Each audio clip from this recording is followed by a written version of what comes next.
So we did that as a community event. That was really good. One of the things that we've really been working on is forming a community of folks, different farms and things like that.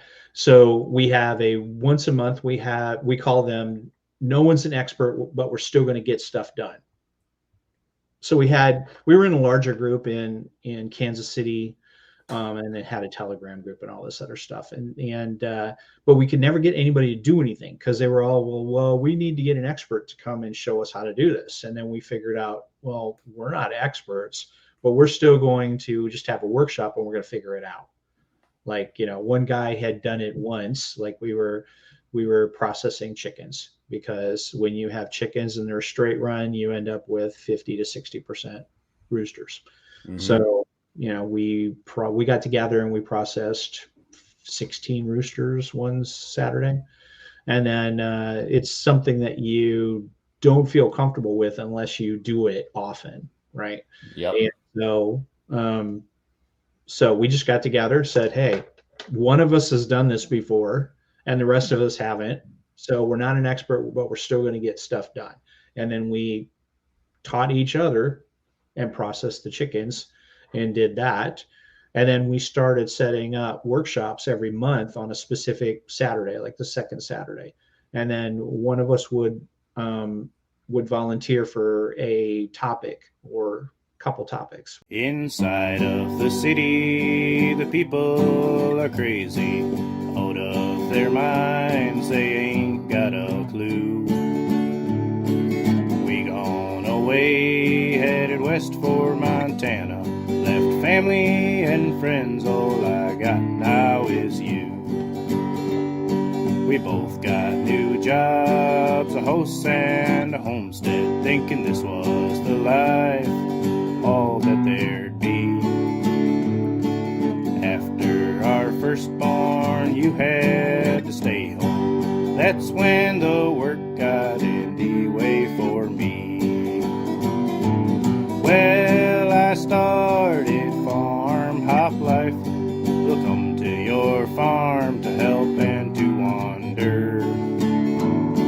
Me and the family, a truck and an RV. Send us a message and there will be. This is the Farm Hop Life Podcast, a traveling homestead family. I'm Matt DeRozier. Tonight, my guest is Scott Miller of Thriving the Future podcast, finding positive solutions to thrive in the tough times ahead. And he lives in Northeast Kansas. Not sure why. How's it going, Scott? Good, Matt. Yeah, well, I live here because of work, basically. Are you able to talk about your job? What is it that you do? Well, yeah. I am a IT project manager. You can hear me kind of reference that on the podcast sometimes. But what I really like to do is grow trees and mess around with the gardens and stuff like that. Do you have a favorite tree? Like a favorite kind of tree that like produces well and you like to harvest it and eat it? Right. I don't have any trees that have got to the point where they're harvesting yet, because they usually take about 5 years. Right. So my first year of apple production was this year.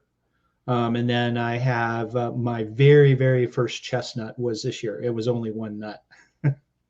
So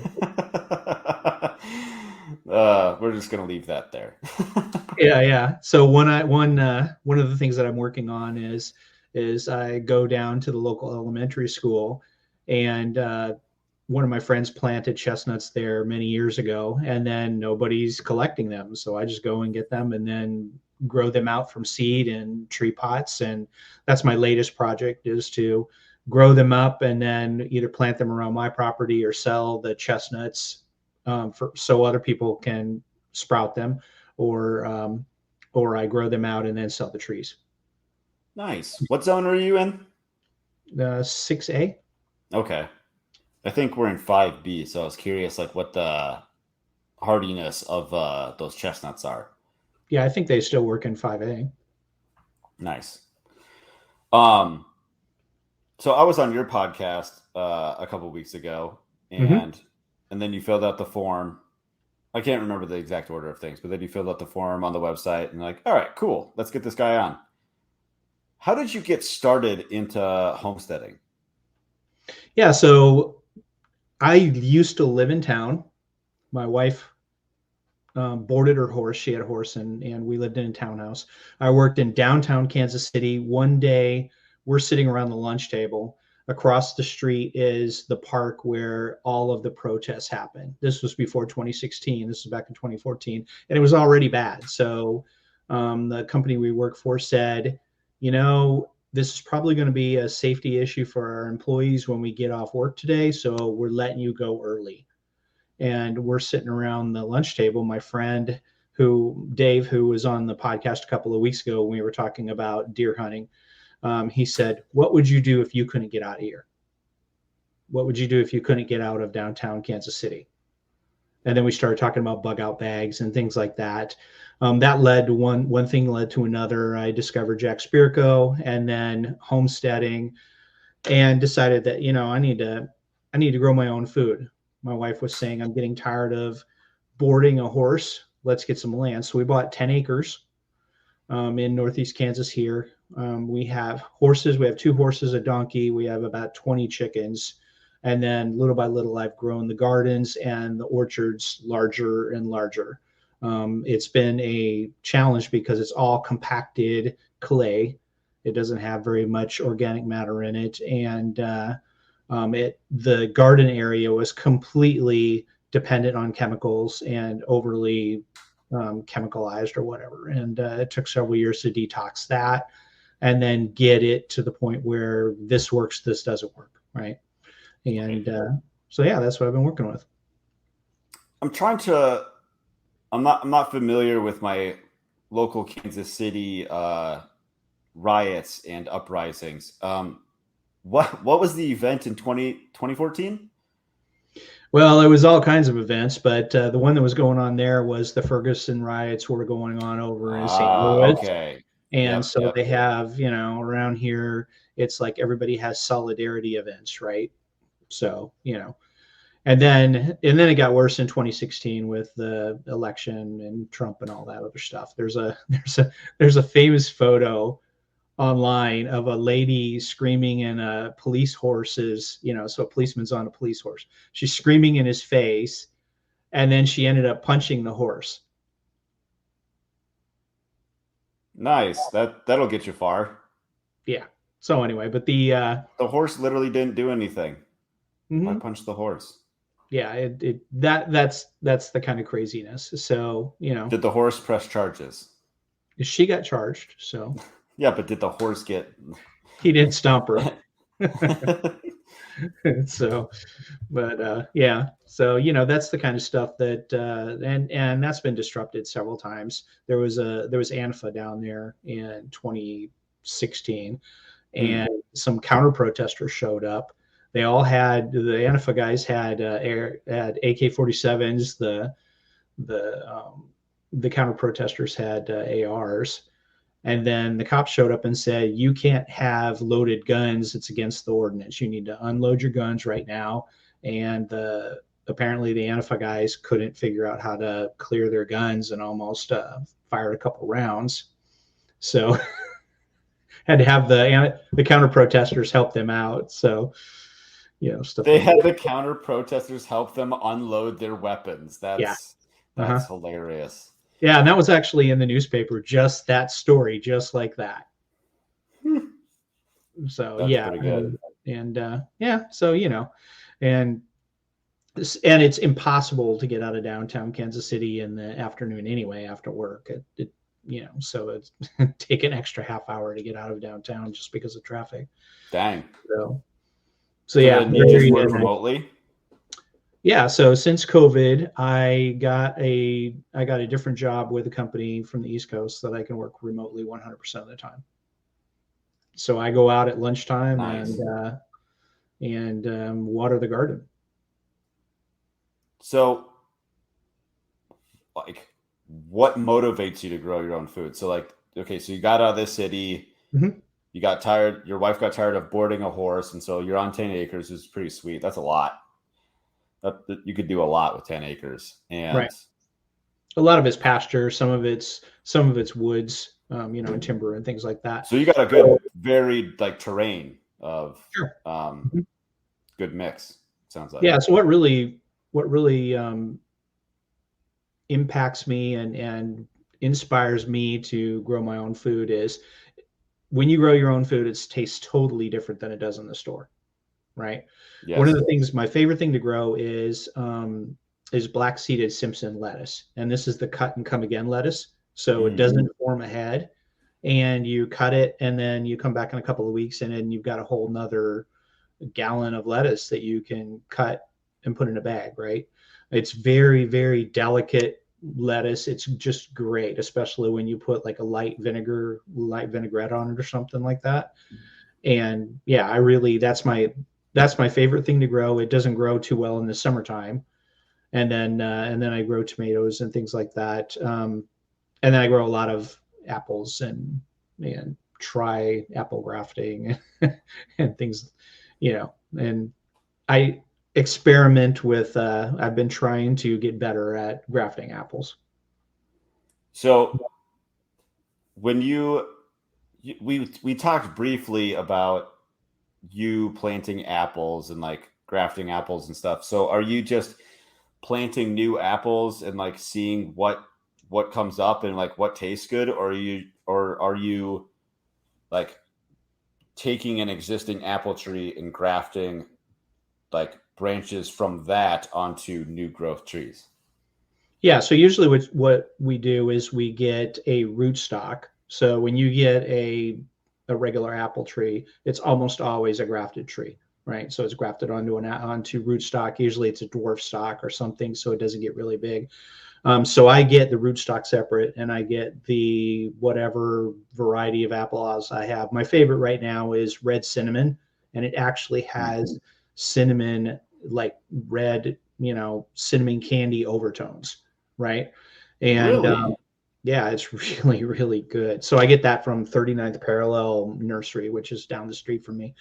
And so I take those, I graft that on, and then grow it out for a year, and then move it somewhere else, right? And then transplant it. Another option is that I have one tree that is not resistant to cedar apple rust, so it has a hard time. So I cut off some of that and then graft other branches onto it.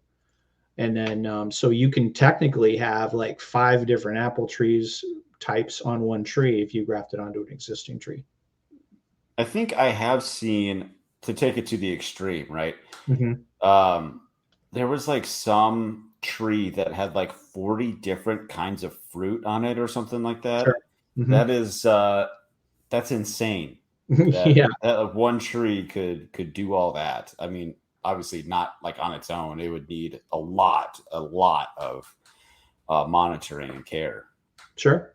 to be able to make that successful. But Yeah, you can do that. So I haven't been very successful at grafting, but I've had several that. My main problem is that apple grafts and apple trees in general do not work with the stun method. The sheer total utter neglect, the method that Mark Shepard has, right?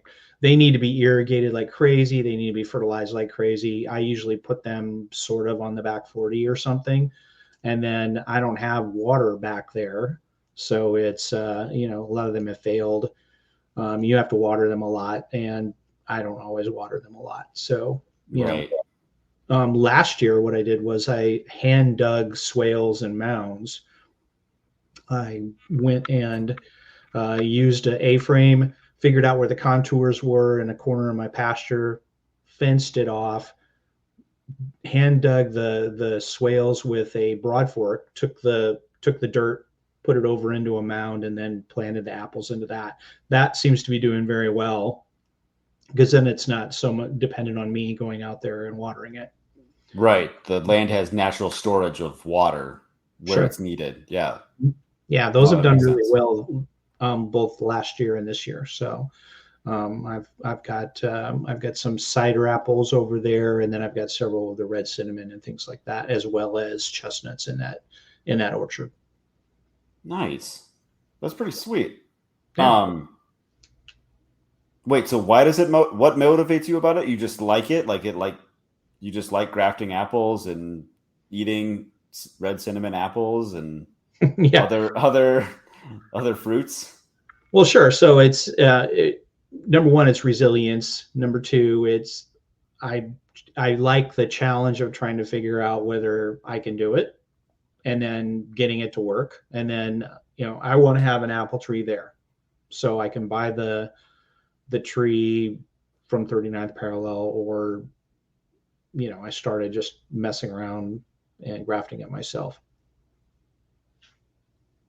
Let's talk about some of the like methods or techniques that you use. So you already talked about swales, Mm-hmm, that mm-hmm. you have swales on your property, and that works Sure. pretty well for irrigating your trees.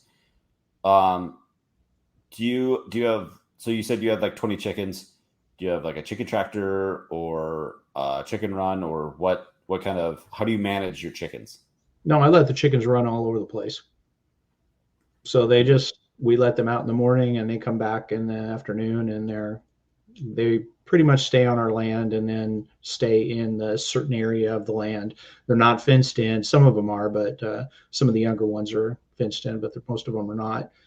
And then I'll take some of that horse manure, some of that chicken manure, compost it, put it in the garden and things. Because we have so much clay, then I use a lot of lasagna gardening techniques where it would lay down cardboard, put compost over the top of it, and then amendments, and then wood chips, and then build a garden bed out that way. Let it sit, and go that way to build my garden beds in the ground. So if you let your chickens just run all over the place, do you have to go search for the eggs every day, or So most of the time they will lay them in the chicken house or they'll lay them in the barn. okay? Sometimes they get off and they start laying them somewhere else, but for the most part, that's the two places where they lay them. I let my chickens free range for like a couple weeks. Like we have a chicken run, and so I just like just left the doors wide open, and they seemed happier, but they never laid in the same spot. Mm-hmm. I would like find, I'd be like, what the heck? There's no eggs like anywhere. And so I went and searched like a little harder, and I found like a dozen eggs like laying in one spot. I'm like, all right, sweet. Got them there. And the next day, no eggs. Yep. So I just had to keep hunting. We have a lot of sage on the property. Sure. And so they just would find new spots to lay their eggs. And so it was, I didn't really care for that. I didn't really care for having to find. I know there's like little things you can do, like leave a fake egg in a certain spot, Right. and so that's usually where they'd lay. And I just didn't get there. Yeah. I use the fake egg thing, and then every once in a while we'll find a clutch of eggs in the barn behind some hay that have been sitting there for a long time, and then you have to float them to see if they're still good. Sure. And most of the time they are. So they find different ways to go in the hay bales, and they or lay in the hay bales over there in the barn and stuff like that. But for the most part, since we have fake eggs in the chicken house, they're going back there. Gotcha. Why do you have a donkey? Because somebody gave it to us for free. Sounds like a terrible free gift. Do you like it? Yeah, the donkey's awesome. So it's miniature donkey, so it's not full size, and it'll keep the dogs off the property. We have dogs on three sides of us. In fact, the dogs just some dogs came on the property a month ago and killed a bunch of chickens. It happened right outside my window. I was working. I didn't see it happen, but I didn't know which set of dogs it was. But the donkey will not put up with that. And so and the donkey's kind of funny. So donkey's kind of funny. What's the donkey's name? Jenny. It's a girl donkey. So female donkeys are Jennies and male donkeys are Jacks. So she called it Jenny. That's funny. What other did you say you have other livestock other than the horses, the donkeys, and the chickens? Or is that it? Yeah, that's it. That's it. Um, how about your garden? You said you have raised beds Hmm. because you have the clay soil. What do you build the raised beds out of? Usually I build them out of just pine or whatever cedar from Home Depot. So I built a greenhouse out in the backyard out of old windows that the neighbor had donated, as well as some windows from the Restore, which is the recycle store that they have for Habitat for Humanity or whatever. Mm-hmm. So I got some of those. I built a greenhouse, and that has raised beds in it. I have some raised beds at different parts of the property. The main garden actually has in-ground beds. So I've built using lasagna gardening, I've built up the soil there, and it's pretty nice. Nice. I still have to add it's pretty weak in phosphorus or whatever, and so I have to bring compost in quite a bit, at least once a year. What do you use for like soil tests to find out you're low in phosphorus? Because I've never done a soil test here. I haven't either. Oh, okay. It just some of the ways that things work. My friend Perpin said, "Oh yeah, you've got a deficiency in phosphorus." Hmm. So, and then I'll either go get some bone meal and mix that in or something like that. Gotcha. You said that you use horse and chicken manure in your Hmm. garden beds. Do you Right. age it at all? Yeah. Yeah. Both the chicken manure and the horse manure are too hot to use The horse manure is immediately. too hot to use. I didn't Oh know yeah. that. Yeah. So cow manure, horse manure, all those are too hot to use. You have to let them sit for almost a year. And Hmm. rabbit manure is about the only thing that you can use immediately. And so I've used rabbit manure from family members and things that raised rabbits, but for the most part, it's mostly just chicken manure and horse manure. Gotcha. I just talked to a guy last week that like he puts the chicken manure right on his plants. Like I know I was shocked too, but Wow. it works for him, and I'm not sure how. So Yeah. Yeah, I burn things by doing that. So, another thing you really need to watch out for, especially around here, is all of the hay fields are sprayed with this stuff called Grazon, which is a yes, herbicide, and it passes through the horse, it passes through the cow, and it's persistent for several years. So if you are on Craigslist or whatever, and then you get cow manure from Craigslist, then even if you compost it, it 2-3 years later can have persistent herbicide in it, and it works for some stuff, but like if you're growing beans, then it'll come up, and because it's designed to kill the broadleaf stuff, just kill it right off.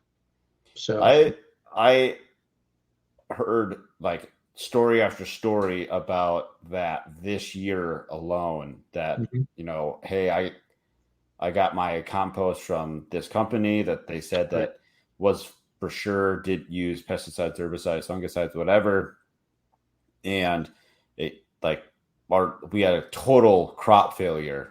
Sure. Nothing grew, and turns out that the place that their compost came from did end up having grazon on it, and like they like were like apologetic and blah blah blah. But it's like I literally had zero harvest this year. Thanks.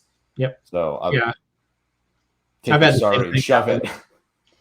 I've had the same thing happen with municipal compost. So I have a couple of places in town, one in town, and then another place that's actually a organic garden center. And their compost comes from municipal sources.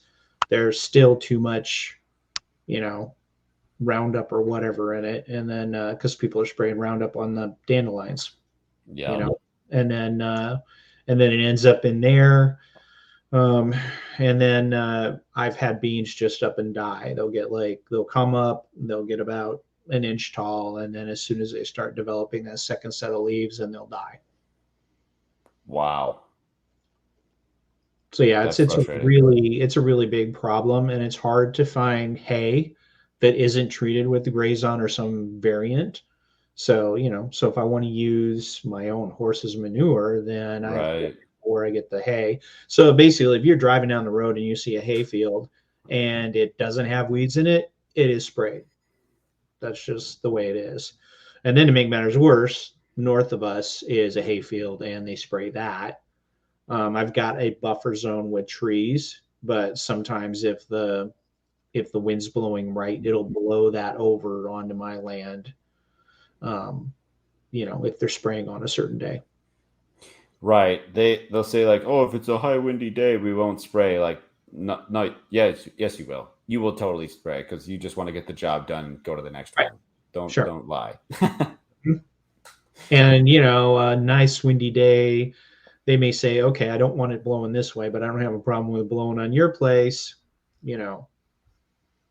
And another thing that's a really big problem around here is there is a soybean herbicide that's sprayed that can actually, under certain circumstances, when it gets hot, it can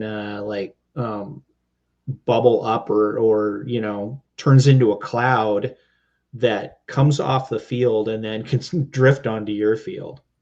What? Yeah. So it's a real big problem in Missouri and Arkansas, which isn't too Weird. terribly far from here. And it's really used a lot in Missouri. And I think Arkansas tried to stop its use, but yeah, and it's it'll just turn into a cloud and under certain heat conditions and then drift onto your land. So it's Like a toxic fog or something. I don't know. It's so yeah, weird. pretty much. Yeah. So I don't have any soybean around me. I have corn around me, and then I have hay to the north of me. But I don't have anything that'll directly drift onto my land. Boy, that sucks. Yeah. So some of those things you have to really watch out for and have enough buffers with whatever trees you put in. Either I don't like putting in cedar trees because of the cedar rust effect on apples. But you can also get like a fast growing tree like ash or something like that, or a buffer tree, and then put in a buffer for your permaculture garden and then keep that kind of thing from drifting onto your land. It almost sounds like 10 acres isn't enough. Well, my garden's on the edge of one of the it's a long skinny plot of land. So Sure. most of it's pasture for the horses, and and then the orchard and the garden are on one end or on one side. Sure. It just seems like that's not something I've had to fight here. I'm only on 2.25 acres. And so like we just have like small garden people around us, and I live in a hill and nobody So it's just not something I've had to deal with. So this whole, fighting overspray is like a total foreign concept to me. Yeah, and even so, we did an episode back in the spring where we went and did a site survey on a friend's land, and he had three acres that were kind of long. And when we started mapping it all out, you get to the point you have to have a certain amount of space, an easement along the edges and things like that. You have to have, by the time you take that into account, and then you take into account, I got to watch out for electric and all that. I've got to leave space for my septic tank. That eats up 3 acres pretty fast. Oh yeah. Yep. So, everybody's talking about, I grew all of the food I need on a 1/4 acre. Yeah, you can do that if you really, really plan well and you're doing, and you have really good soil. But, if you don't, then you've got to spread it out a little bit more. And 3 acres can, I don't garden 3 acres, but I have about a 25 foot wide by about 100 foot garden, and then another 80 feet of orchard. So it's still a lot of square feet, but you'd be surprised how much you don't have to grow in there, right? Right. With everything having its place and whatnot. Sure, with paths and compost piles and things like that. So, what's something that you've tried and worked well? It sounds like moving worked really well for you. Yeah, so chestnuts seem to be working really well for me. As You long got the as one you, nut. yeah. I mean, harvesting and foraging the chestnuts and then growing them in tree pots seems to be working pretty well. You can't go and get organic chestnuts from the store. So there's a chestnut farm that's a few miles from here. They sell chestnuts at the store. They're organic. So I'm like, okay, they're organic. Obviously, they're not sprayed. Well, they are treated so that they can be sold for consumption. So they're like treated in a hydrogen peroxide solution or something. And even though that's organic, it makes them so that very few of them sprout. So that was a hard lesson learned. One of the things that I am doing that works surprisingly well is elderberry. So I took elderberry. I take cuttings in February, and if I grow them in pots, then they grow fairly well and under lights. And then I take them outside, and it gets too hot too fast, and they die. But it's surprising. You take a stick of elderberry and you just cut a stick off and stick it in the ground, and it takes off, and you don't have to do anything. So I have elderberry that I've propagated everywhere just by taking a stick and sticking it in the ground in February and March. Is it thorny? Not elderberry, no. Oh, okay. It's just like I'm assuming it has like kind of like a woody kind of stalk to it, Mhm. like a raspberry, I guess. Sure. Yeah, it's thicker than that. Some of them get thicker than your thumb and stuff like that. So I just cut those, and I have them planted around my apple trees in like an apple guild, and they outperform the apples. So I have to keep cutting them back. And when I cut them back, then I take them and I move them around the property and propagate them elsewhere. So you planted them around the apples. Why? Um, because that's a permaculture guild, and Okay. and I didn't stuff. know if it was. That's why I was asking. Yeah. Yeah, right. So, the whole idea is you make a guild with an apple in the middle. You put some sort of shrub around the outside, and then, the herbal layer and things like that. So I have an article about this on freedomfarmer.net, but basically the apples in the middle, elderberries around the side, there's mint down at the bottom, there's horseradish, there's lemon balm, strawberries, things like that. And then they all grow up together. Problem was that the elderberries outperformed the apples because the apples were a dwarf tree, and the elderberries just went nuts, and they got taller than the dwarf apple tree pretty quickly, and outperformed it quite a bit. So I keep those trimmed back, and then I take them and propagate them elsewhere. It sounds kind of cool. Why? How did you find that guild, or did you make it like come up with it on your own? I think I got it from I got the idea from a permaculture site. Gotcha. So I Gotcha. use the elderberries for medicinal, for colds Hmm. during the winter time, and I also make elderberry wine out of it. Ooh, is that any good? Yeah, elderberry wine is so funny because elderberries are pretty nasty. I mean, you can't eat them or turn them into jelly or whatever. And so you make elderberry wine, and it is very bitter. And a year later, it still is fairly nasty. And then and then you let it. I was like, I can't understand why I would even want this. And then I let some sit for another year, and then all of a sudden, at 2 years, it's good. Hmm. So it mellows out. Sometimes you can add you can back sweeten it with a little bit of grape juice or something like that. And it was really good. I took some to some friend's house, and they really liked it too. That's that's funny. I'm Yeah. pretty sure I've had elderberry jam or jelly Mhm. before, but maybe they added so much sugar to it that Sure. to make it not terrible. I don't know. Yeah, they're pretty bitter, you Mm, know. And so yeah, or I'll make some infusion with in vodka for cough syrup, basically for the wintertime. gotcha. That's a good idea. I like Yeah, and that. then so you make elderberry syrup. You can either make elderberry syrup by cooking it down, and then same way you're making wine, except you don't put yeast in it. And then you cook it down until it's a syrup, and then I freeze it in freezer bags, and then that is a medicinal to boost your immunity in the wintertime.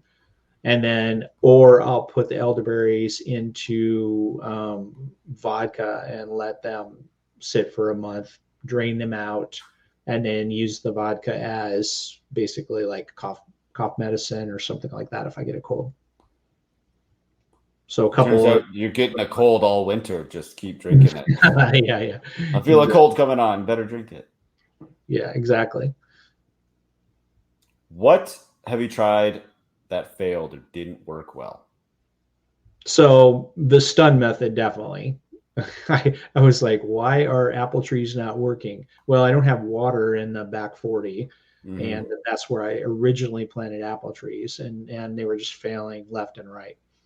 Um, so the swales seemed to work a lot better. I had a really good wet year, and then some of the apples took off, and now I got apples off of one of those trees for the first time this year. It Well was established now. yeah, it was an Arkansas black, and it really apple, and it really did a good job. So, and those apples store into the wintertime. So they're not really eating out of hand apples, but then toward when you store them for the winter, then about supposedly like December or something like that, then they'll get more pleasant. So, or they're also good with cider, making cider out of. Have you made cider before? Yeah. So as a community, our small little community, um, of guys, we got together last year. One of us has a apple cider press, and so we got all of our apples and pressed them out and made cider out of it. And then we made some hard cider, we made some regular cider, and experimented with the different apple types to see which were the best. And who won? It wasn't a competition, but it was really good. So, and then we tried some hard cider from previous years, and I don't think anybody follows any uh, good directions to the point where we have a repeatable process where, wow, that's so good, I've got to do it like that next time. So um, yeah, I've made hard apple cider, and sometimes it doesn't turn out the same way, but Right. yeah, it's pretty good though. Nice. So we did that as a community event. That was really good. One of the things that we've really been working on is um, forming a um, a community of folks, different farms and things like that. So we have a once a month, we call them, no one's an expert, but we're still going to get stuff done. So we were in a larger group in Kansas City, and it had a Telegram group and all this other stuff. And but we could never get anybody to do anything because they were all, well, we need to get an expert to come and show us how to do this. And then we figured out, well, we're not experts, but we're still going to just have a workshop and we're going to figure it out.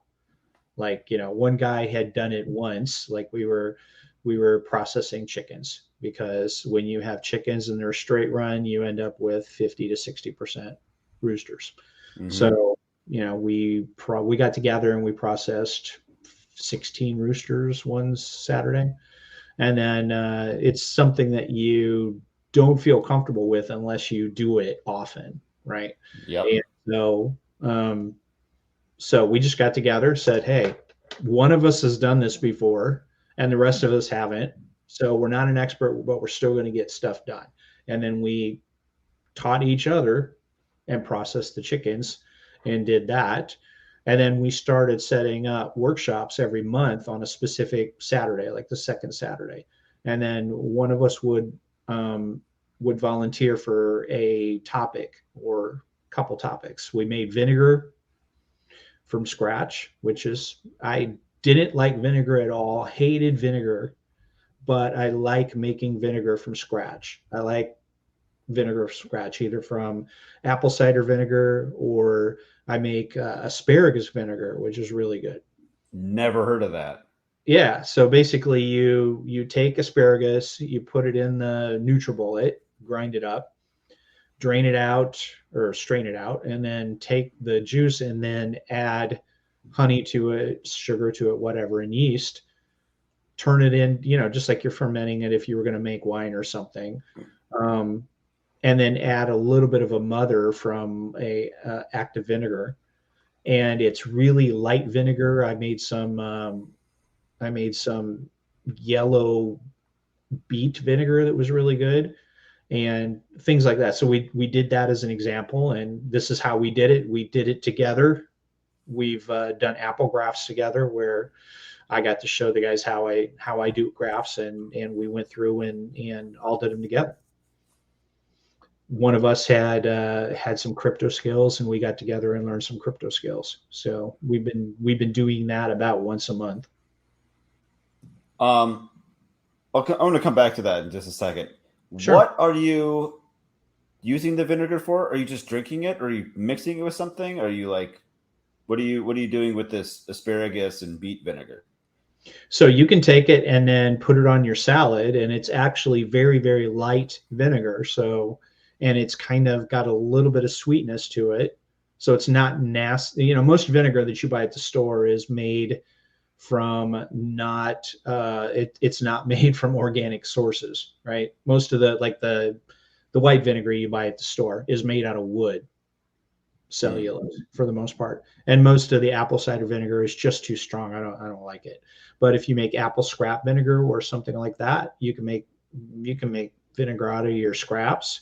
I've made these other ones, and then they're lighter. You can control how much yeast you have in them or whatever. And I like to use honey instead of sugar for the fermentation. So they were lighter. They had just a little bit of sweetness to them. That both the beet vinegar and the asparagus vinegar can be used like a vinaigrette. And then I just put an article on Thriving the Future. It's about 2 weeks old. It's called Switchel and what do they got? Yeah, they're basically vinegar drinks. So basically, you take the vinegar and you can mix it with mixed drinks. You can mix it with soda water, with ginger, with cayenne, or whatever else, and that's how people used to drink their drinks back 100 years ago. They were called Switchels. Weird. Yeah, so it's kind of neat. I hated vinegar, but I like making homemade vinegar. Yeah, and that probably pairs pretty nicely with that lettuce that you grow. Yeah, definitely. Yeah, especially that homegrown lettuce, homemade vinegar. Right, and the lettuce are just really, really small pieces instead of being like a big head of lettuce. So it's really good to mix in with that kind of lettuce. So crypto stuff. This isn't really like a crypto show, but I have had on a couple Bitcoin people before. What is it? How did that evolve? Getting learning about crypto, because you said you listen to Jack Spirko, as do I. Sure. Did you not get into it until you did the community thing? Oh no, we've done that. It was basically like some of the folks in the group hadn't used a wallet yet, or hadn't used it to the same extent as the rest of us. So one of us said, "Hey, I'm going to explain how crypto works, because people know what crypto is, but they really don't know how it works. And then I'll help you set up your wallet, and we'll trade back and forth." We even took a class, Vin Armani, who used to be on Spiriko's show. Yes. Now he goes by Cyprian, right? And and he's got his Bitcoin Mystery School class. Both Perpin and I took the Bitcoin Mystery School, where they actually teach you how to create your own coin. You're creating your own token. And so we created our own token and said, let's trade this back and forth. So in theory, you could have your own currency Yep. And, we even demonstrated that this isn't on an exchange. So it isn't based on what the dollar amount of Trading exchange is, value. right? Yeah. So we would have a barter blanket, a standard barter blanket, with somebody puts something on here. I've got this bottle of vinegar. What do you want for it? And then somebody else puts something, somebody puts, three people put something on there, and then you get to choose which one of those things you want to trade or nothing, right? And then it has this comparative value. So then we took it and we said, okay, so how much is this crypto coin worth? And we traded it and determined that it was worth one mercury dime, which was a silver dime, or two things of I don't remember all the things it was worth. And so basically it gets you away from the idea that crypto only is dollars, right? And it only has dollar value. Because crypto, Bitcoin was not made for trading on exchanges. It was for buying things and Yep. having an exchange. And so, once you get into that, then it's interesting because you get away from the, wait a minute, that cost me this, that cost me that, right? And when you get into the barter blankets, even more so, then is this thing that they're offering the same value as what I just put on here, right? Mm-hmm. I just put a loaf of homemade bread on here. How much is that worth to me? That has a different value to me than it does to my friend who's trading against me, right? So I might value it based on what my ingredients were. I might value it based on my time. I might value it based on what I think it would cost if I had to buy it. They're seeing it differently about how much, they've got their own value measurements there. And then you start getting away from thinking in dollars. And so we were using that token as a exchange, as an exercise to get away and say, what do you think this would be worth, right? And I mean, it may get to that point where that's, if they do central bank digital currency or something like that, and you don't have cash and you can't use the central bank digital currency because you did something and then they shut you off, and they cancel cultured you, then what are you going to trade? You're going to barter, or you could use your own coin, right? Yes. So yeah, those are some of the things some of the exercises we did. Sorry, I cut you off. No, it's fine. I was just going to say, I don't know if you remember Sal Mayweather, who had 3D printer go burr. Mm-hmm. So I bought a 3D printer off of him, right, for Bitcoin Cash, but I don't think it was denominated in Bitcoin Cash. It was denominated in dollars, and you'd pay that amount in Bitcoin Cash. So when I didn't realize this until honestly, I didn't think about it until now, that if he really wanted to, I'm sure he bought 50 3D printers or whatever, and needed to make his money back, whether or not depending on what the crypto market was doing. But if you really believed in the value of that coin, you would be like, this is worth 2 Bitcoin Cash, or whatever it would have been worth to him. I want 1 Bitcoin Cash for this 3D printer, which I think at the time it was about I don't know, $600 or something like that, mm-hmm. for the 3D printer. And so if it's worth 1 Bitcoin Cash to you, just say that instead of saying, oh, it's whatever the trading rate is right now, 0.92 Bitcoin Cash, because that's the right. That's what it's denominated in dollars, the equivalent of blah blah blah blah blah. So sure. No, it. So yeah, I mean, how did you? Bitcoin Cash is what, $150? I have no idea. I don't even look anymore. Yeah, it's $115, I think, and it's some low rate, right? So if you kept that Bitcoin Cash, then all of a sudden it's worth that, or is it? or is it worth or is it worth what you can trade it for, right? That's the whole thing. It kind of, and then it starts making your head hurt when you try and wrap your head around it, right? That it's almost it takes the next step beyond.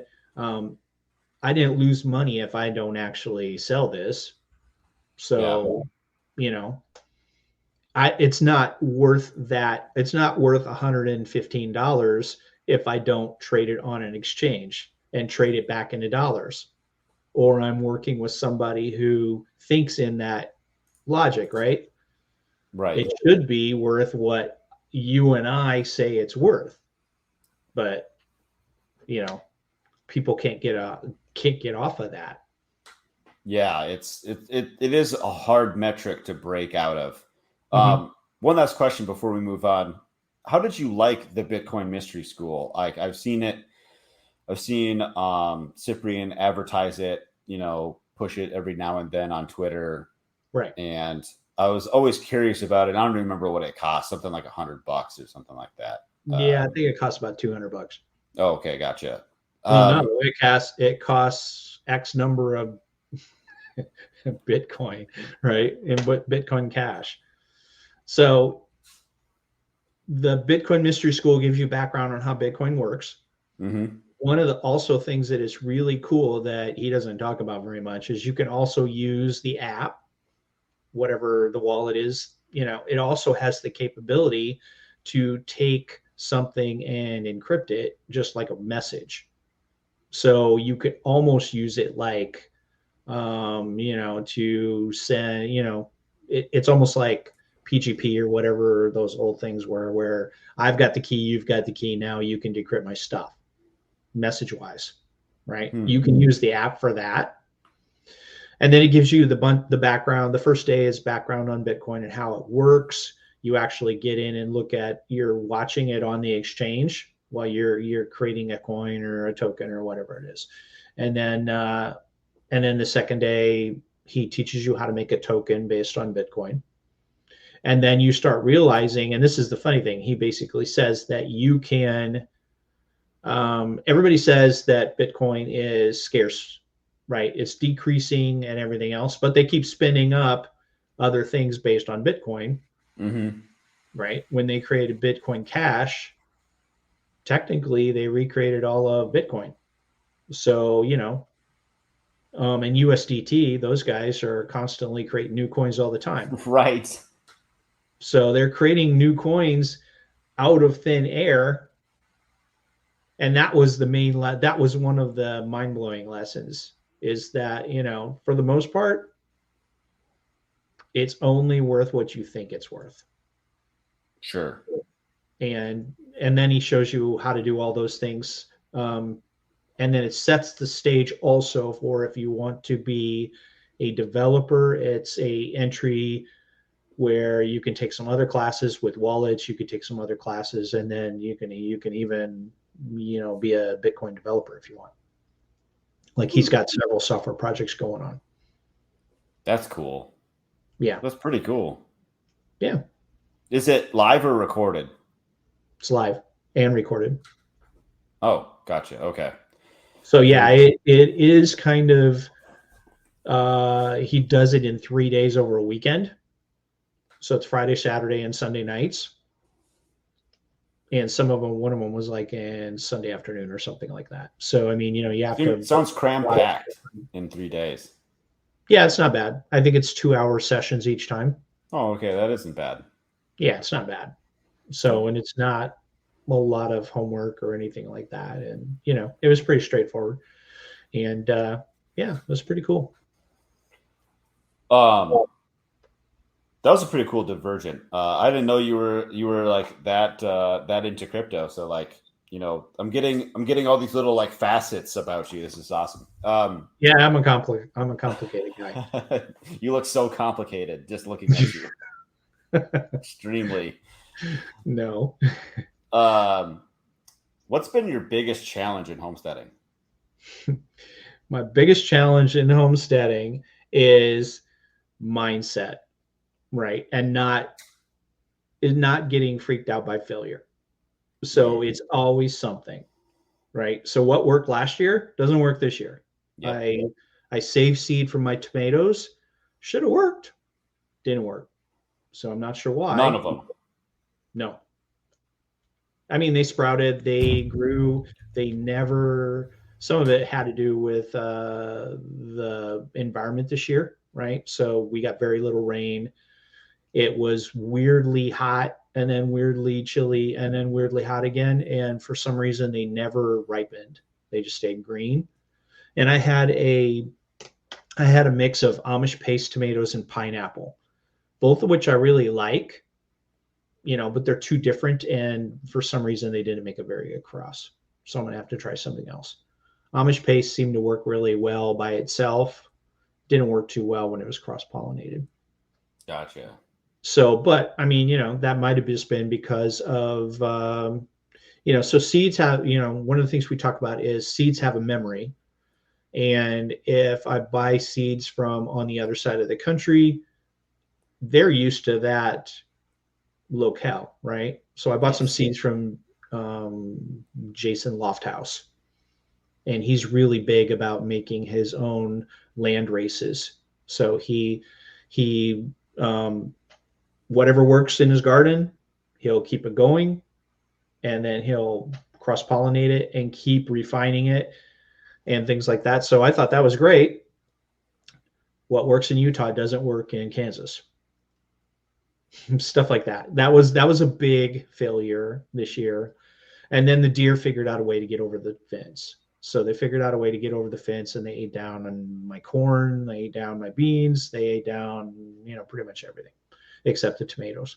And then the tomatoes failed. So just the failure is an option. So I'm going to learn some stuff from it, and then come back next year and put a little bit more. I used cover crop in between the seasons this time instead of bringing in a bunch of amendments. Apparently, I should have brought in some more amendments. So I'm going to do that this year, see what's different, and I'm going to have to repair the fence so the deer can't get over. Gotcha. What kind of fence is it? I don't know. It's just one of those 4 foot high. It's T-posts and this like coated field fence. Yeah, it's just field fence. Yeah. Gotcha. Okay, I didn't know if it went like 6 foot plus little ribbons or something. I don't know. No, so I've got 4 foot, and then most of the places have another strand of wire above that. But the back of my garden has it's probably 36 inches. It's 3 foot fence. And then they figured out how to get over that. And then they just went crazy. So, things like that. I made some turnips and some radishes, and they were really, really, really bitter. And I got to figure out what was going on with that. So, those are, it's just what worked last year won't necessarily work this year. Right. And embracing that and then learning from it and going on. That's the fun thing, right? That's the weird thing every year. Right. Yeah. What's the best part about homesteading? Having your own food, walking outside, and watering my garden at lunchtime. That would be pretty nice to be able to do that. And the Kansas sunsets are pretty amazing. So the sunset tonight was really nice. What time did it set? At like 6:15? No, I think it's about 6:45 right now. No, it wasn't too far off. Yeah. So it's 6:45, and then we got 1 week until not this weekend, but the next weekend will be daylight savings time. Right. So sun comes up Dumbest thing ever. Yeah, sun comes up at 7:45 Central and goes down at 6:45 Central. 6:40, somewhere on there. And then it'll go back, and then it'll proceed until it's like 5 o'clock in the afternoon. We've touched on this here and there throughout this interview, but how do you get over not being an expert in something? Well, most of the people who are experts, self-proclaimed experts, or they're experts somewhere else. So, Mm-hmm. it's one of the things, it's like what works for Mark Shepard as an expert in Wisconsin doesn't work for me here in Kansas. So him being an expert is nice, but I got to figure out how to make it work here. Are It's you like an expert on your 10 acres? I am a above average amateur on my 10 acres. There you go. Yeah, when I first started listening to Jack Spirko, I was under the impression, just because everything they were talking about made it sound like you would get to Xanadu and you would get to the point where you would have no weeds and no bugs. I mean, literally. And so I called in on one of those call-in show days, and I said, "So what's the deal here? It makes it sound like you're going to get to the point where you have no weeds and no bugs." And and then he set me straight. That's not how it works. So That's all he said. yeah, he was actually pretty nice. I mean, basically, yeah, I completely misunderstood. But, I mean, if you're starting out, that's sort of the way it sounded. I mean, Yeah. to the point of being almost, I like Jack, so I'm not going to say anything about that. But, it almost sounded too confident. You know what I mean? And I was like, I am not seeing this at all. I can't imagine this being like this at all. And half of it is being able to take, like we were talking about when you were on my show, was that it doesn't rain at all during we don't get April showers bring May flowers. Yep. It doesn't rain in April, and then all of a sudden it rains a lot in May and June, and then in July we don't get very much rain, but then we'll get 2 inches at a time, 5 inches at a time sometimes. And and so it's dry 5 inches at a time. That's where the swale type things come in really handy. Yeah. But we're at times it almost is Texas like, where you can't get anything to. We've got 2 seasons where I can get two growing seasons, but it's hard to get things to sprout in July for that second season, because they won't germinate. Right. Yeah, I think we also talked about how dry it is at my place too. That I'm like, I just need to do swales, and I've had analysis paralysis about it. And you're like, just do it. Yeah, and then people are like, well, I don't have a tractor, or I don't have a backhoe, or I don't want to rent this or do that. Okay, well, I hand dug them over 2 months, right? And they're not great, they're not wide, but they work. I'm starting to realize that you know what, just like shoot your shot and like just go for it, even if it's not perfect. Because if I did swales, let's say like last year, I'd have all that like we're like you, we went a couple months without rain here. Right. Things were like stupid dry. Mm-hmm. And I would have had all that.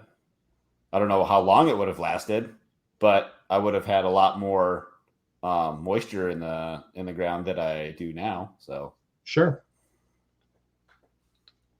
yeah. A lot of it is just figuring out what works on your land, and then becoming an expert, air quotes, on your own land, and not letting it worry you, and then getting stuff done anyway.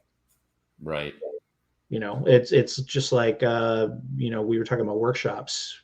I didn't know how to sharpen a chainsaw, so we had a wood cutting day over at a friend's house the last couple weekends, and I took my chainsaw over there, and he showed me how to sharpen it. And then I went to go use it, and it still wasn't cutting through. And he said, "Yeah, you wore your chain out. You should have changed your chain." Like halfway through the last time you did some work with it. So, and yeah, so I mean, it's learning the new things, and I'm not an expert, but I'm still going to get stuff done. I'm not an expert, but we're going to learn it together. I'm not an expert, but we're going to build community while we're doing it, right? I was gonna ask. That ties in pretty nice to the next question. So, like, how do you learn new skills? Is it through your workshops in your community? Yeah, and then also, online and then just trying it. So there's a lot of, hey, they did this. I wonder if I can do that. The Mark Shepard thing. We talked a little bit about Ben Falk, right? His book says he grows rice. Well, the book doesn't mention that he gave up on growing rice because the birds were descending, things like that. But I could take a little bit here, I could take a little bit there, I can try and get it to work, and then keep track of what happens and what doesn't. I've got a spreadsheet that I keep every year about everything that I plant. I wasn't very good on that this year, but I keep track of when my first and last frost date is, and and things like that. What I planted, what worked and what didn't. I actually planted this on this date, and then I harvested on this date, and it's a pretty extensive spreadsheet. I get like hundreds of rows in there by the time I get to June, and then 1/3 of it fails, maybe more sometimes.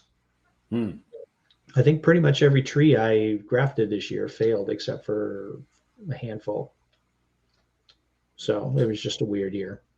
It is a weird year. What's the next thing you're planning to learn at the workshop?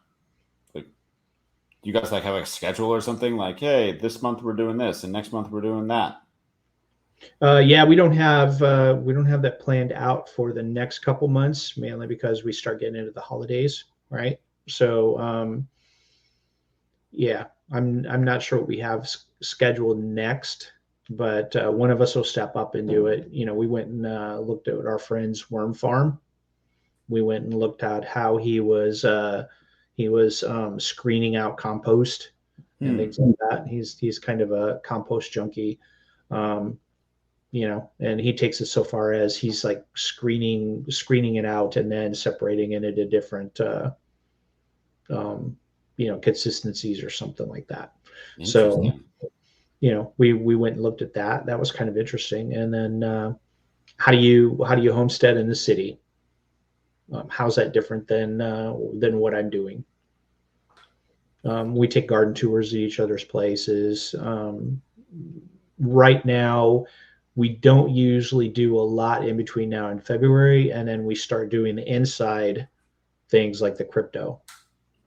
That makes sense. Yeah. January, February, we'll have the sessions where we're inside and we're doing that. I think we had a solar workshop when it was really, really hot in the summertime. Like solar power or like solar dehydrator? Or, okay. Solar power. Yeah, I have a solar dehydrator that somebody gave me. So nice. But it burns things up too hot. So yeah, so we had a solar power workshop. One of the guys in our community is an electrician. He's really into solar and stuff like that. And he went through everything. And one of the interesting things he said was that most people around here don't have batteries. They only hook up to the grid with their solar, right? Mm-hmm. And so the electric company is mining them. They are doing free mining for the electric company. And the electric company pretty much across America is decreasing the amount of that they are paying to buy back your electricity, right? In California, it's like 30-1. Yep.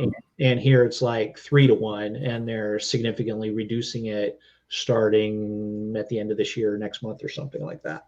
So you think you're doing really well, and then all of a sudden you're just basically mining free electricity for them. Pretty much, yeah. Yeah, and there's a lot of problems with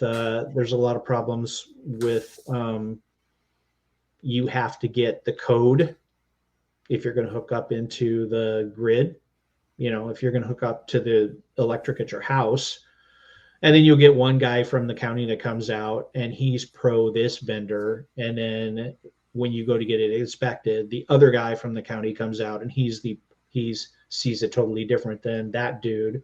And then you've got these mismatches. That was one of the things we found out. Wow. Yeah. Stupid, small bureaucratic Government Brr, has brr, spent. brr, brr, brr. Yep. Did you catch my interview with Brian Harrington at all? I listened to a little bit of it. Yeah. He gets into, so he's in California and he has Mhm. solar, Right. and he's like, yeah, I'm gonna get my money's worth and put up a like Bitcoin miner in my garage, Yeah, and I remember that. whatever. Yeah, so he's whatever the input is of the solar, and he already knows pretty close like what his house is going to use, and he just like sets that number. I'm going to take the difference, put that towards the Bitcoin miner, and once that allotted energy is like done, well then the Bitcoin miner shuts off. Essentially is Hmm. how he's doing it. And Wow. so yeah, so he's not going over, like he's not drawing power from the Right. grid to run his Bitcoin miner. So Hmm. he's like, that's been how he's doing it. Like that makes sense to me. Sure. Yeah, and So I don't know how frustrating. it works where if you're drawing off, right? So say you generate, I don't know, 2000 watts or something. I don't know what the numbers are, right? And then you use 2000 watts, whether there's anything that goes on with the electric company at all, or if they just get your surplus or how that works. I that's unclear to me, but it's there's a lot of people that are basically they're paying on their system and then they're breaking even or they're in the hole a little bit, right? Yep. Right. Wrapping up here. Okay. Um, what would you tell people that want to get started? Well, get ready for the highest highs and the lowest lows, right? So I'm sitting here 2 weeks ago and there's dogs chewing on my rooster outside my window and I didn't see it, right? So rooster put up a very valiant effort defending the hens, and I like that rooster, but we had to go and get another rooster. So um, yeah, it you have to get used to success and failure and then learn from it and go on. One of the things that really stands out is the food that you grow, even though it's super fresh and it's super better for you, right? Because it's not sprayed and everything else, it won't look like the grocery store. You know, That's a good point to make. Like it's gonna be ugly. it Just will be eat it. ugly. Mhm. If you get organic apples, and organic is relative because most of the apples that you get that are organic are sprayed with organic spray. But if you get truly organic apples where they're not messing with them, they will be lobular, they'll be misshapen, they'll be a little bug bitey and stuff like that. And and they won't look like store apples. They won't have a sheen to them. They will Correct. be very dull looking. Yeah. Yeah, and most of the ones that you can grow won't be very watery. They won't be very, plump and red delicious and all this other stuff, right? So, um, and that's hard to get used to, especially um, when you're pulling cabbage out and has been half eaten. If you decide to do it as a business, then it gets a little bit more funky just because the people at the farmers market think like the grocery store, Right. right? They have that same mentality. They bring it with them. Like, stop it. Sure. So, but if you're doing it, you cannot really beat going outside and getting fresh stuff. Fresh strawberries, unbelievable. They don't compare at all. Fresh Agreed. apple, Agreed. fresh apples don't compare at all. And then you start getting into different kinds of apples like that red cinnamon that you are just not going to get in the store. They're pawpaws. We were talking about pawpaws, right? Yep. So Yep. pawpaws are not shelf stable. You will never get them shipped anywhere. And being able to eat those and uh, and say, "Wow, this. I've never had anything like this before." And That is supposedly a the pretty ones that great. Yeah. are Yeah, the ones that are full cultivars are even better. I've not had any of those, but I've only had the wild ones, and things like that are really great. That black seeded Simpson lettuce is just amazing, um, and things like that. But getting that mindset shift, right, and then being able to adapt and stuff. Like I said, it's the highest highs and sometimes the lowest lows, but it I wouldn't trade it for anything. Um, Going back just a second, Sure. you mentioned Papa cultivar. Right. Explain what that means. I'm not sure if I've heard the term for sure. I guess I don't know what that means. Sure. So over on the East Coast, Kentucky State University, I think it's KSU. Um, they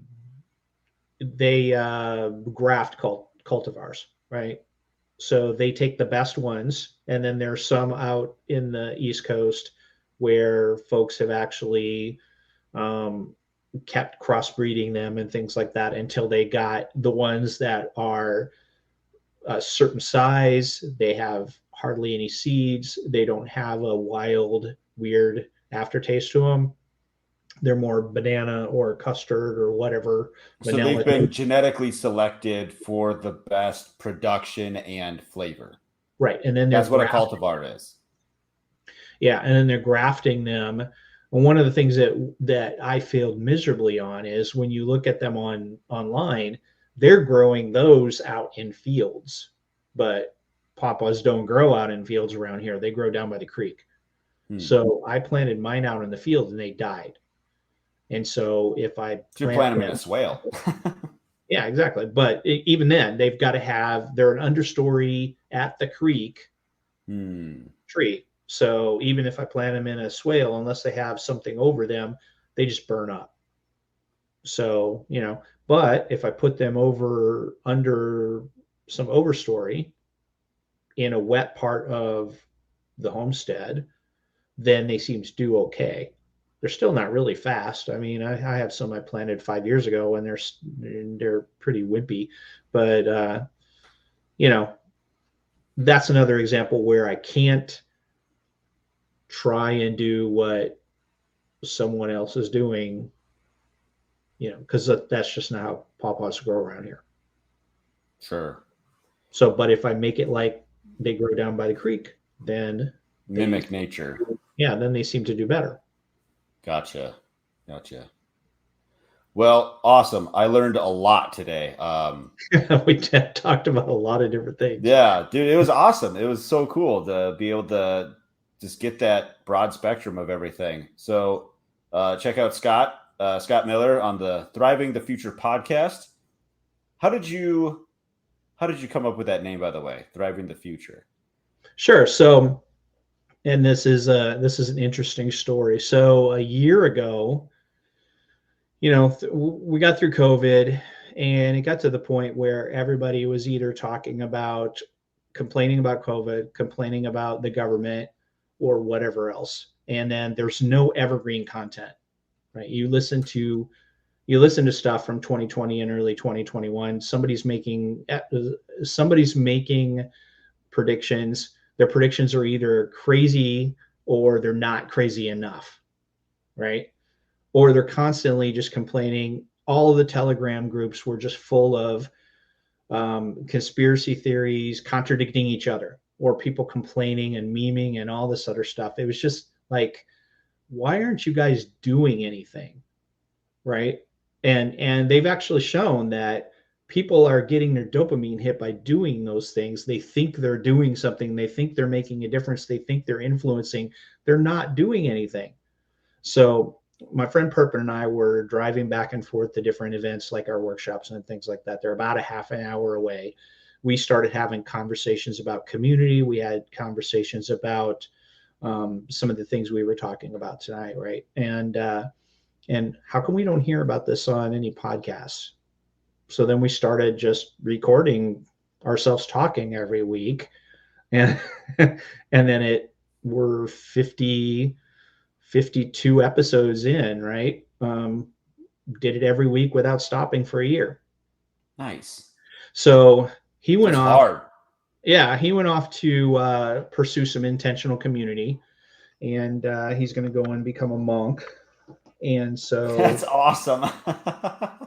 yeah, and so Where specific, like in the monastery. States or Yeah. So yeah, that's his long-term goal. And then so he went and joined an intentional type community in Kansas City. So I started interviewing other folks and talking to other people around about June. And so rebooted the podcast, and we're still going. And Perpin joins me this week. He's on the podcast, so we're talking about how his intentional community is going. And then we started talking about worldview and mindset, and we talked about the militia guys trying to crash our Telegram group, which was a great story. Is that one out yet? Yeah, it's out this week. It's currently available. Gotcha. Okay, I'll have to go check that. My Fountain app doesn't tell me, I have to go. It doesn't form in my episodes. I have to go to the specific show and then refresh the feed and then find the. I don't know. It's dumb. I like it, but it's got some kinks to work out, I guess. Right. So that's on thrivingthefuture.com. And also on your favorite podcast apps, on Apple, Stitcher, Spotify, all those. And this week's episode, Perpin and I talk about his intentional community, what his values are in community, and then we talk about worldview versus mindset, and then we talk about how close do you have to be on worldview to effectively be a community with other people. Right. Sure. Not a community living all together in a commune or things like that. But, if you've got your circle of influence and your circle of control, you've got your close circle of friends, and you consider yourself a community, how close do you have to be in mindset and worldview? And one of the examples we had was that for some reason, we were in this larger group in Kansas City, and we were in a Telegram group. And somebody invited this militia dude. And these weren't crazy redneck militia guys. These were guys that are at the gun show and they're organized and all this stuff. In other words, they're feds, right? They're feds. This guy had to be a fed. But anyway, so you'll have to listen to the rest of the episode to find out. But they crashed our Telegram group. We started asking them questions about community and what their values were and stuff like that. And they got really, really mad.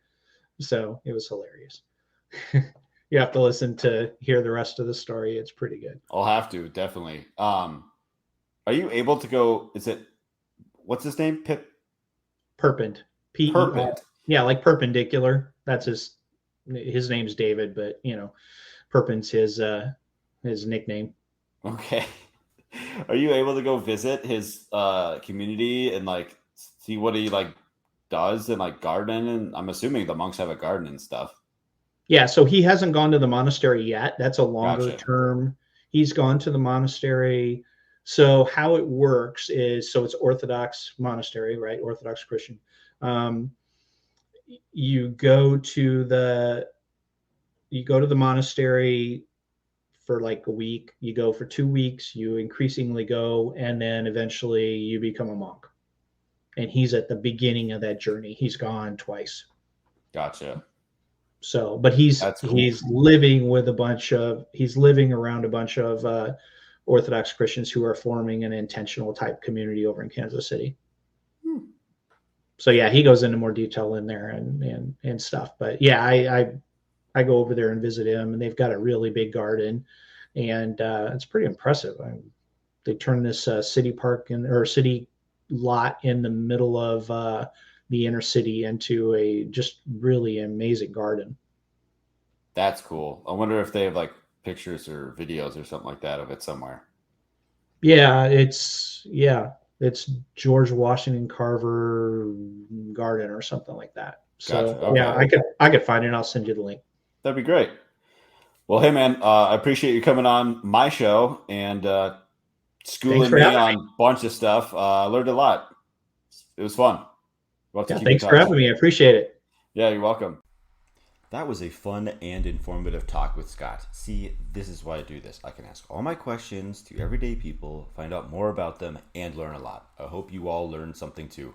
Thanks for watching, everyone. Leave a comment, like, subscribe, and most importantly, share this video. We are on Fountain.fm podcast player and, all the other ones. But, you should try out Fountain. It's cool. You can go to farmhoplife.com, see what we're all about, sign up for our email list and Telegram channel there to be notified when new videos, interviews, and podcasts are available. We are on YouTube, Twitter, Instagram, TikTok, MeWe, and Float. Email me anytime, matt@farmhoplife.com. Go to farmhoplife.com/20x23 to learn more about our 20 by 23 project where we're going to be visiting 20 homesteads in the year 23. Help them out. Everyone needs a hand. I'm always looking for new people to interview if you want to come on to talk about homesteading, farming, food security, homeschooling, regenerative agriculture, alternative building methods. Go to farmhoplife.com/guest. Go feed yourself. Inside of the city, the people are crazy, out of their minds, they ain't got a clue. We gone away, headed west for Montana, left family and friends, all I got now is you. We both got new jobs, a house and a homestead, thinking this was the life, all that there'd be. After our firstborn, you had to stay home. That's when the work got in the way for me. Well, I started Farm Hop Life. We'll come to your farm to help and to wander. Me and the family, a truck and an RV. Send us a message and